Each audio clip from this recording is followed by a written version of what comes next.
Poumon économique du Cameroun et plaque tournante de la zone CEMAC, la ville de Douala est neutralisée depuis quelques jours par des manifestations qui paralysent les marchés et bloquent le transit des marchandises en destination des autres villes et des pays voisins. Nous appesantir sur les grands chiffres qui singularisent cette ville, qui, il faut le rappeler, a deux zones industrielles, à savoir Bonabéry, qui mesure 72 hectares, zone industrielle Bassa, qui mesure 115 hectares.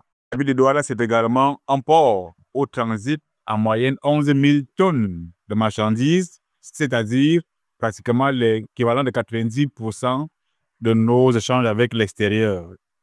Douala également, c'est un aéroport où annuellement 800 000 passagers sont accueillis. Et autre élément intéressant, le produit local brut, c'est-à-dire la masse de richesse produite par an à Douala, est évaluée à 3 092 milliards, c'est-à-dire pratiquement 31,2% du PIB national.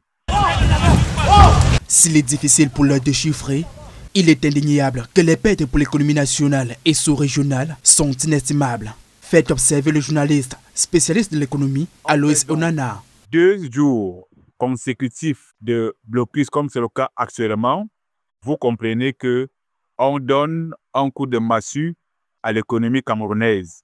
On l'a réduit. Je n'ai pas perdu de vue le fait que, en dehors d'avoir mis un stop à l'économie, puisque pratiquement depuis 2 jours, aucun grumier, aucun bus pratiquement, bref, la circulation est totalement à l'arrêt, l'économie est totalement à l'arrêt, et à cela s'ajoutent des saccages. C'est-à-dire donc, 2 jours, pratiquement, c'est asphyxiant.